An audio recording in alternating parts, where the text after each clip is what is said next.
Hola, ¿qué tal? Aquí estamos nuevamente con una palabra de Dios. Sean todos muy bendecidos. Gracia y paz de Dios para cada uno. Recibe tú en manera especial esta palabra que viene de Dios. Y leo del Evangelio según San Mateo, capítulo 18, desde el versículo 15 hasta el 22. Qué tremenda esta verdad que vamos a compartir en este día. Así que te invito a que estés preparado, con un corazón bien ensanchado, listo para recibir lo que Dios quiere decirte en este día. Por tanto, así dice la palabra, por tanto, si tu hermano peca contra ti, ve y repréndele estando tú y él solos. Si te oyere, has ganado a tu hermano. Mas si no te oyere, toma aún contigo a uno o dos, para que en boca de 2 o 3 testigos conste toda palabra. Si no los oyere a ellos, dilo a la iglesia. Y si no oyere a la iglesia, tenle por gentil y publicano. De cierto os digo, que todo lo que atéis en la tierra será atado en el cielo, y todo lo que desatéis en la tierra será desatado en el cielo. Otra vez os digo que si 2 de vosotros se pusieren de acuerdo en la tierra acerca de cualquiera cosa que pidieren, les será hecho por mi Padre que está en los cielos. Porque donde están 2 o 3 congregados en mi nombre, allí estoy yo en medio de ellos. Entonces se le acercó Pedro y le dijo, Señor, ¿cuántas veces perdonaré a mi hermano que peque contra mí? ¿Hasta 7? Jesús le dijo, no te digo hasta 7, sino aún hasta 70 veces 7. Tremenda esta palabra del Señor. Por tanto, qué importante, y esto lo proclamo en este día, que retengamos firme nuestra profesión de fe. La promesa de la venida del Espíritu Santo es un hecho ya. Tuvo su cumplimiento. El poder de Dios en los corazones de los creyentes es una realidad. Ahí está el hombre interior. El nuevo hombre fue creado por Dios en la justicia y santidad de la verdad, por tanto no peca. Esa es una realidad que tenemos en Dios. Por eso el poder de Dios no está afuera, sino está aquí dentro. De esto hemos hablado en estas semanas. El poder de Dios, a diferencia del hombre natural.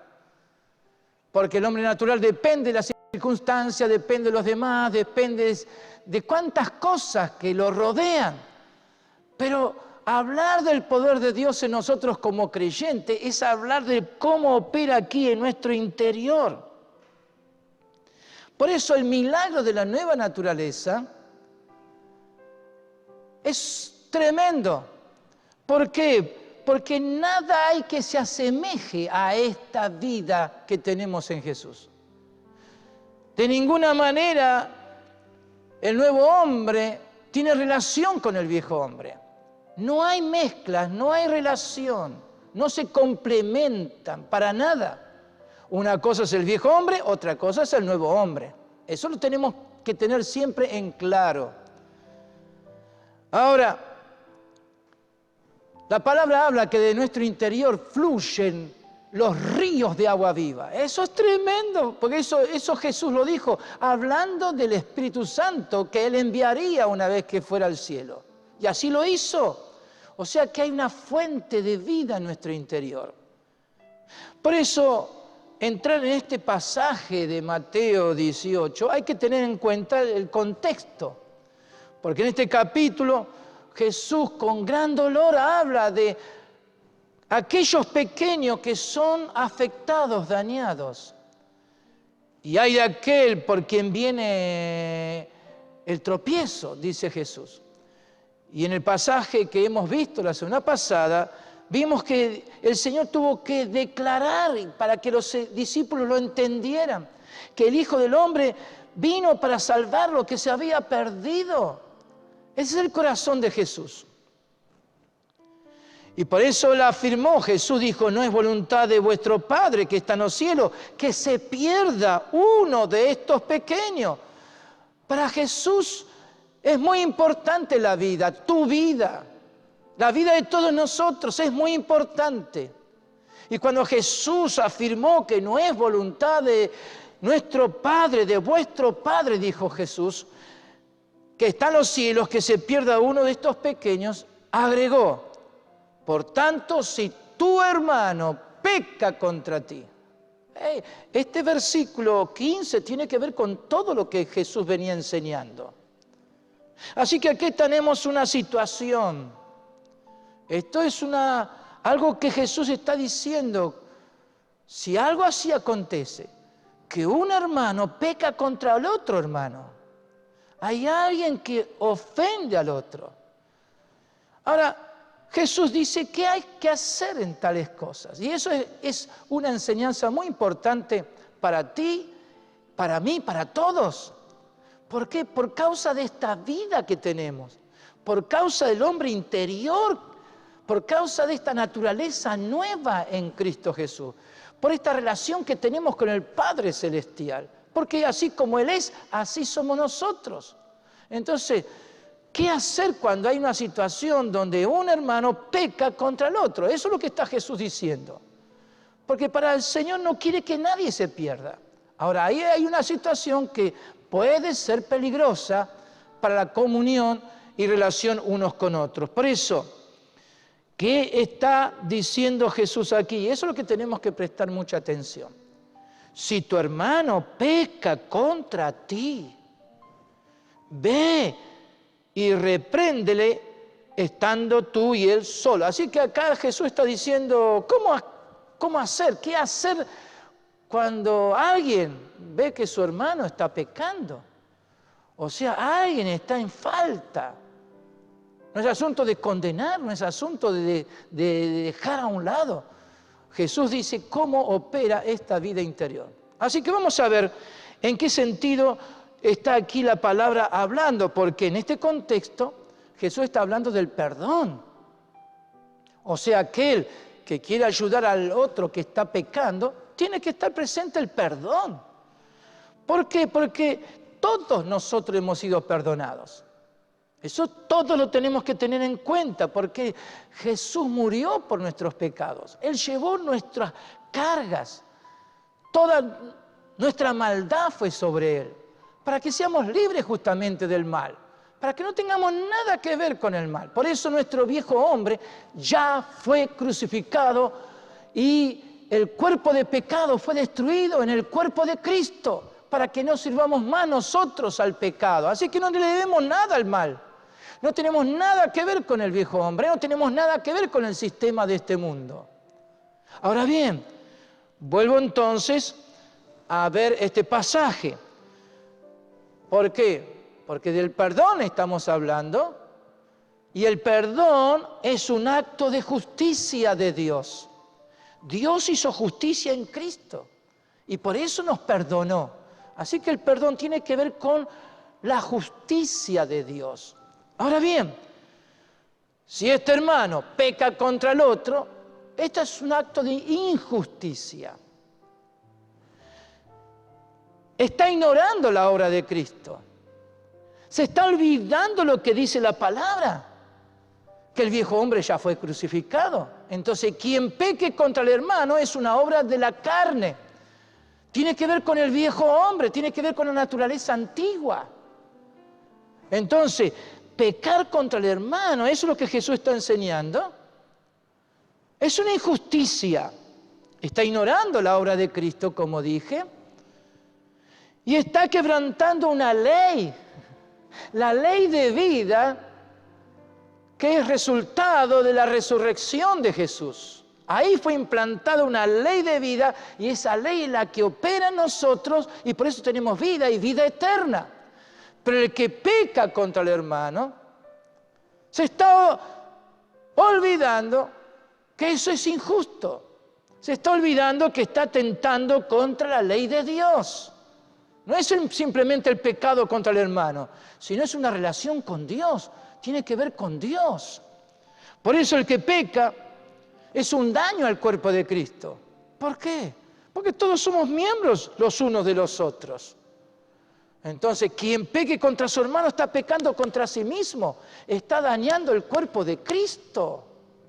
Eso es lo que Jesús está enseñando. Y fíjense en Efesios, en la epístola del apóstol Pablo a los Efesios, en el capítulo 1, está hablando de lo que significa ser iglesia, ser cuerpo. En el capítulo 1, versículo 22, dice el apóstol que sometió Dios todas las cosas bajo los pies de Jesús. Dios, el Padre, en el Cristo resucitado, a Él sometió todas las cosas, al Cristo vivo. Y dice, y lo dio por cabeza sobre todas las cosas a la iglesia. Entonces, el Padre fue quien determinó que Jesús fuera cabeza de un cuerpo, y ese cuerpo tiene nombre, iglesia. Y dice, la cual es su cuerpo, la plenitud de aquel que todo lo llena en todo. Entonces, si alguien peca contra su hermano, está atentando contra la verdad de Dios, está atentando contra lo que significa Cristo y la iglesia, está atentando contra la cabeza que es Jesús y está afectando su propio cuerpo porque es parte del cuerpo de Cristo. Por eso, si alguien peca contra el hermano, es que lo está juzgando. Ahí entra el juicio. Ahí está quien se encuentra descontento, disconforme con su hermano.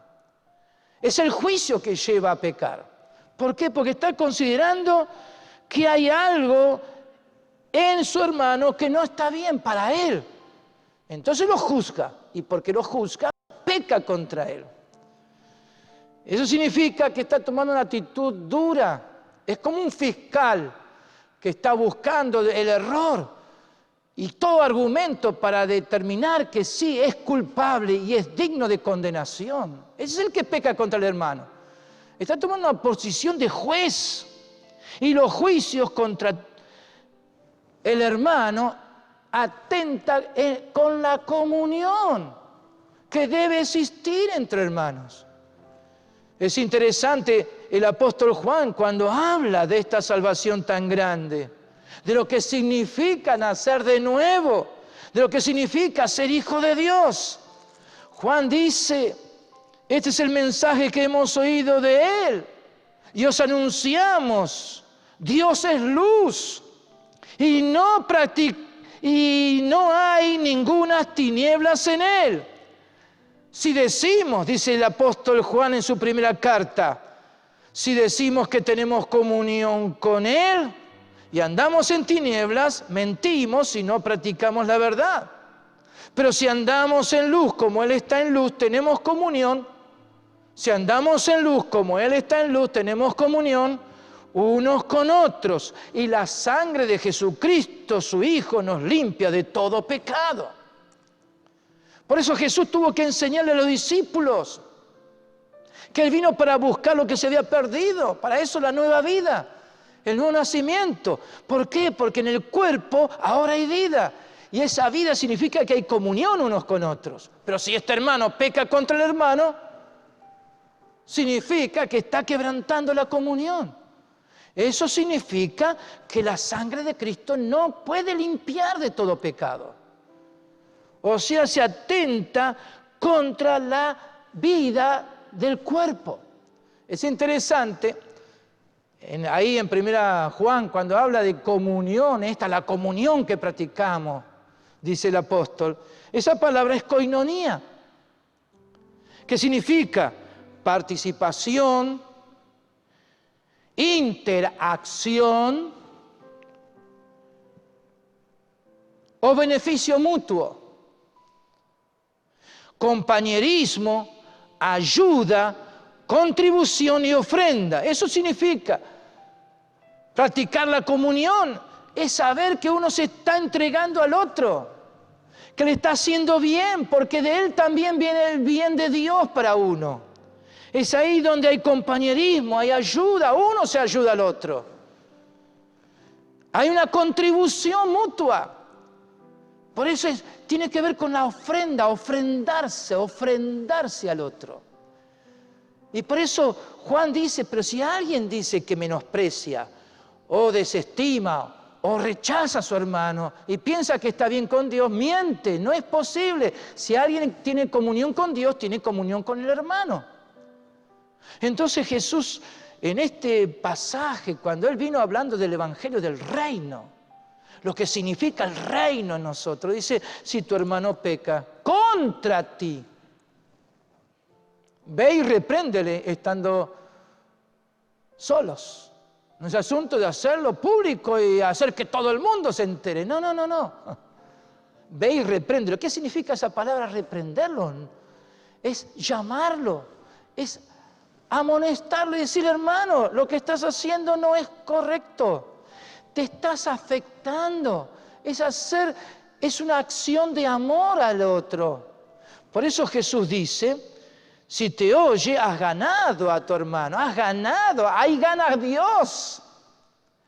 Entonces el ofendido no está para juzgarlo a su vez. No está para defenderse, no está para mostrar quién tiene la razón. No está para ver quién es el más condenado. No. El hermano ofendido tiene una acción, es movido por el Espíritu Santo contra aquel que ha pecado, aquel que lo ofendió. Entonces va para ganarlo, no para rechazarlo. Porque Jesús vino para buscar lo que se había perdido. Jesús vino para sanar, para restaurar, para dar libertad. Ahora, qué oportuna es esta palabra, entendiendo el mensaje de Jesús. Ahora bien, ¿qué es lo que tiene que hacer el ofendido? Porque ahí está el hermano que pecó contra él. Bueno, él se mueve hacia la otra persona para decirle, hermano, te estás haciendo daño al cuerpo, eso no es justo, no es correcto, pero con amor, con misericordia. Lo tiene que ganar. No está para confrontar, no está para pelear. Está para decirle, esto no es digno del cuerpo de Cristo. Entonces, el que es ofendido tiene que saber cómo actuar. O sea que está desarrollando un poder sobrenatural en él. Él sabe que hay un poder en sí mismo, que es el poder de Dios, está en él. Y eso es lo que tiene que salir a luz. Tiene que manifestar la vida de Jesús. ¿Por qué? Porque si está la vida de Jesús hay gracia. Y la gracia es activa. La gracia de Dios es para manifestar lo que Dios es. Se tiene que manifestar lo que Cristo es en la vida de ambos. ¿Por qué? Porque ya las cosas viejas pasaron y aquí todas son hechas nuevas. Por eso ganar al hermano es lo que tiene que mover a la persona que ha sido ofendida. Tiene que ganarlo. Ahora, Jesús mismo dice, más, si no te oyere, porque fuiste con una actitud semejante a la mía, porque soy yo en ti, que va en busca del que se está perdiendo, porque está pecando, está afectando mi cuerpo, dice Jesús. Entonces, si no te oyere, toma aún contigo a 1 o 2, para que en boca de 2 o 3 testigos conste toda palabra, o sea, conste toda rema. Esa es la palabra en su original, rema. Entonces, ¿qué hay que hacer? Buscar 2 o 3 testigos. ¿Para qué? Para que estos 2 tienen que ser imparciales, no tienen que tomar posición en defensa de uno y en contra de otro. No. Estos 2 tienen que discernir qué es lo que ha sucedido, qué es lo que ha roto esa comunión, qué es lo que va contra la ley del Espíritu de vida. no para defender a uno y a otro, porque no se están haciendo cargo de la situación estos dos o tres. Porque hay quienes se hacen cargo. Hay quienes tratan de solucionar los problemas de los demás, pero haciéndose cargo y juzgando las cosas desde su punto de vista. Por eso hay tantos conflictos a veces en aquellos que se entrometen, que intentan arreglar los problemas de los demás. ¿Por qué? Porque no están haciéndolo a la luz de la palabra. Jesús no los mandó para solucionar los problemas. Ahora, este hermano que quiere ganar al hermano que está pecando, él tiene que saber discernir a quién ir en busca de ayuda. Estos dos o tres tienen que ser hombres imparciales, hombres que sean honestos, que sean fieles a la palabra, que puedan discernir lo que es el reino de Dios y su justicia. Lo que significa el amor de Cristo, lo que significa ser solícitos en guardar la unidad del Espíritu en el vínculo de la paz. Entonces lo único que están haciendo es decir, ¿pero qué dice la palabra? ¿Qué dice la palabra? Entonces, poder ayudar al que pecó para saber si su actitud, lo que está haciendo, corresponde al nuevo hombre o al viejo hombre. Entonces puede decirle, ¿pero eso de dónde vino? ¿Vino de Dios? ¿Lo que vos estás haciendo con tu hermano vino de Dios? ¿Dios te ha mandado a hacer eso con tu hermano? Entonces, estos dos o tres tienen que saber cómo intervenir para que el hermano pueda darse cuenta que ese pecado no corresponde. Es indigno, no tiene que ver con la nueva vida, no tiene que ver con el amor de Dios, no tiene que ver con la unidad del cuerpo de Cristo. A su vez, estos dos o tres tienen que ayudar al hermano que está ofendido, para poder ayudarlo a que de ninguna manera se sienta herido, que de ninguna manera cargue con una culpa como si también él estuvo mal, o ayudarlo a discernir de qué manera el nuevo hombre se manifiesta en esa relación, en ese encuentro con su hermano que pecó. Tiene que estar la misericordia de Dios, tiene que estar la compasión de Cristo. Entonces, estos dos o tres testigos tienen que saber cómo ayudar a uno y a otro para que se manifieste el nuevo hombre en esta relación. Tiene que haber comunión. Algo se ha cortado, algo ha pasado. Entonces hay que ayudar. Ahora, dice Jesús, a este que ha sido ofendido. Fuiste a buscarlo, hablaste a solas, no quiso, buscaste dos o tres para que en ellos haya constancia de lo que es la rema de Dios y él tampoco quiere oírlos. Entonces Jesús dice, bueno, hay algo que tienes que hacer ahora. Dilo a la iglesia. Dilo a la iglesia. Entonces, tienes que compartir con el cuerpo. ¿Por qué? Porque hay algo acá, hay algo que está afectando la comunión del cuerpo. No es para defenderte, no es para acusarlo, sino para que el cuerpo, la iglesia, sepa cómo reaccionar frente a esa situación. Entonces la iglesia como cuerpo está para buscar solícitamente que no haya nada que afecte la salud de la iglesia. Ahora, ¿qué pasa si este hombre que pecó sigue en su posición, no quiere retraerse, no quiere arrepentirse, no busca la comunión, no busca el estar bien con su hermano? Y bueno, entonces Jesús está diciendo, la iglesia tiene autoridad como cuerpo para tenerlo como gentil y publicano. Ahora, esta expresión Jesús la tiene que usar porque era muy común en el pueblo de Israel. Gentil y publicano era aquel que no tenía que ver con la nación de Israel. Estaban atentando contra la identidad de ser pueblo de Dios. Entonces Jesús dice, tenle como a uno que todavía se nota que hay una identidad que no es la nueva identidad en Cristo. Se está identificando totalmente con el viejo hombre, está viviendo como hombre natural. Tienen que verlo desde esa posición y no tampoco juzgarlo y condenarlo. Pero esa persona todavía tiene que arrepentirse de sus pecados, de su vieja naturaleza y buscar a Dios. Todavía no se ha encontrado con Dios, todavía no ha nacido de nuevo.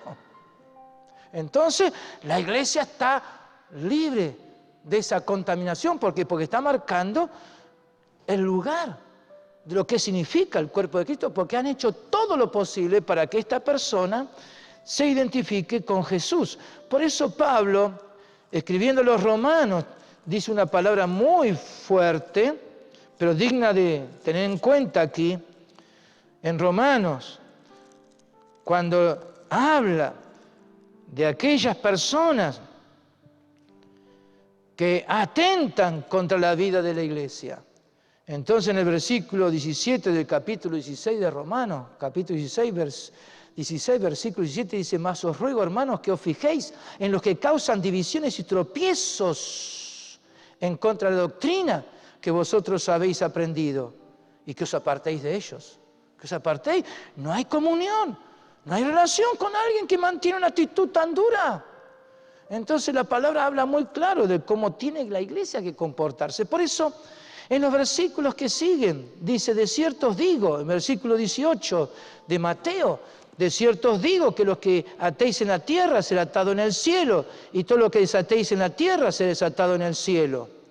Otra vez os digo que si dos de vosotros se pusieran de acuerdo en la tierra acerca de cualquier cosa que pidieren, les será hecho por mi Padre que está en los cielos. Entonces Jesús está diciendo: mire, la iglesia tiene la autoridad para mantener el cuerpo vivo, sano, sin contaminación. Y eso es lo que la iglesia tiene que tener presente. Por eso no es asunto de si alguien peca, dejarlo a un costado y desecharlo. No, hay que ganarlo como sea. Ahora, si la persona persiste, ¿qué uno puede hacer frente a eso? Pero la iglesia tiene que guardar su santidad. La iglesia tiene que guardar su salud espiritual. Por eso, qué oportuno que es entender lo que la palabra habla acerca de la comunión que existe en el cuerpo de Cristo. Por eso, el Señor dice: miren, la iglesia tiene autoridad, porque todo lo que se ate acá será atado en los cielos. ¿Qué significa? Que la autoridad que la iglesia tiene viene de arriba. Que el cielo está dispuesto a respaldar la decisión que tome la iglesia frente al pecado y a todo lo que atente contra la salud del cuerpo de Cristo. Pero hay que buscar todos los medios para que no acontezca algo así. Pero cuando una persona está en esa condición de vida, hay que tener misericordia de ella. Y pedir clemencia, que Dios tenga piedad, para que esa persona pueda convertir, o sea, cambiar de actitud, por el bien de ella, para que sea del cuerpo de Cristo y viva en comunión con sus hermanos. Ahora, qué interesante, porque Jesús sigue diciendo: porque donde están 2 o 3 congregados en mi nombre, allí estoy yo en medio de ellos. Y por eso, previo a esta afirmación de que Él está en medio, Él dice que cualquier cosa que la iglesia pida en el nombre de Jesús, el Padre va a hacerlo, va a responder. Entonces, qué importante es la comunión del cuerpo de Cristo. ¿Por qué? Porque asegura que todo lo que se pide al Padre será hecho. ¿Por qué? Porque eso asegura, si hay este celo santo por guardar la vida espiritual, es que va a haber respuesta a las peticiones, porque Dios va a responder. Eso es lo que Jesús está enseñando. Entonces se le acercó Pedro. Y la pregunta de Pedro es la pregunta de muchos.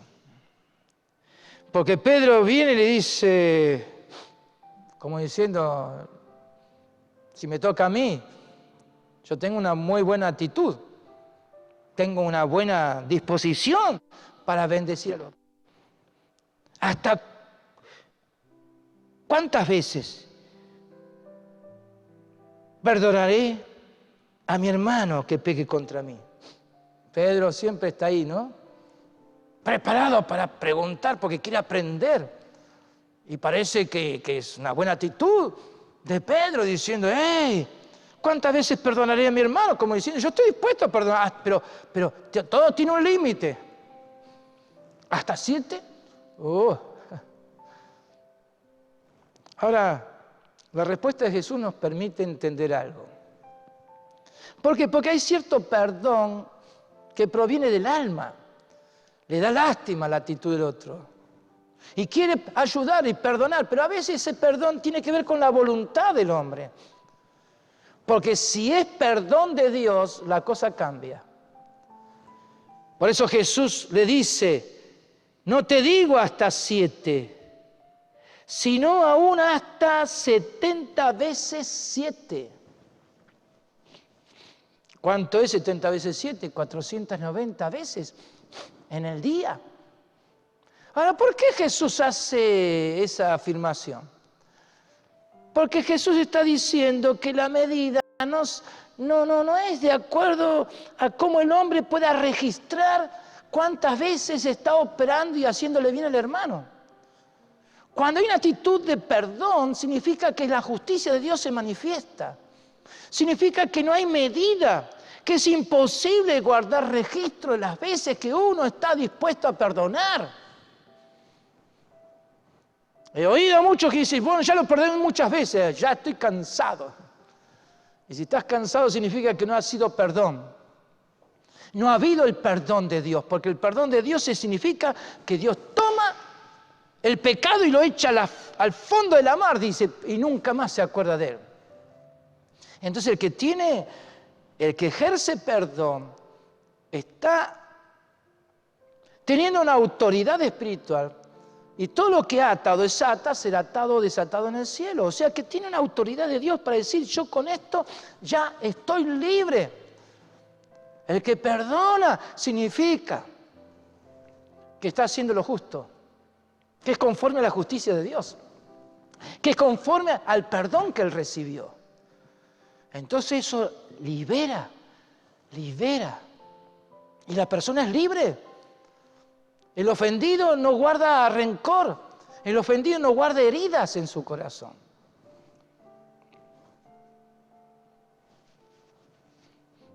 Yo no sé cómo estás en esta mañana, no sé cómo estás en este día, pero si alguien pecó contra ti, Dios ya te está diciendo lo que tienes que hacer. Si alguien pecó contra ti, sigue los pasos a fin de ganar a tu hermano. Y si de pronto tú has ofendido a alguien, has pecado contra alguien, has hablado mal, has murmurado, acusado, pensado mal, como dice Jesús, haciendo tropezar al hermano o provocando una situación de riesgo, tienes que pedir perdón, porque no corresponde, porque no es esa la actitud de un creyente, de un hijo de Dios. Si tú has ofendido, y sabes que las palabras más difíciles para algunos es mi culpa, decir mea culpa, es mi culpa. Pero cuando alguien ha ofendido, ha cometido el error de afectar la comunión a otro, tiene que estar dispuesto a decir perdóname, porque esto no es justo. No está defendiendo posiciones, no está diciendo yo tengo mi verdad, vos tenés la tuya. No, la única verdad es que tenemos comunión unos con otros. La única verdad es que en la comunión la sangre de Jesucristo nos limpia de todo pecado. En la comunión Dios responde a cualquier oración que se le haga. ¿Por qué? Porque el Señor está en medio. Porque el reino de Dios se hace fuerte. Por eso recibe esta palabra y vivamos la comunión que tenemos unos con otros. Y sirvamos a Dios, porque eso es precioso. Libre de todo peso y pecado. Y corramos la carrera con paciencia, puestos los ojos en Jesús, el autor y consumador de nuestra fe. Que así sea contigo. Dios te bendiga. Recibe esta palabra porque es palabra de Dios y trae vida, sanidad y hace que en ti haya abundancia del bien de Dios. Dios te bendiga. Nos vemos pronto.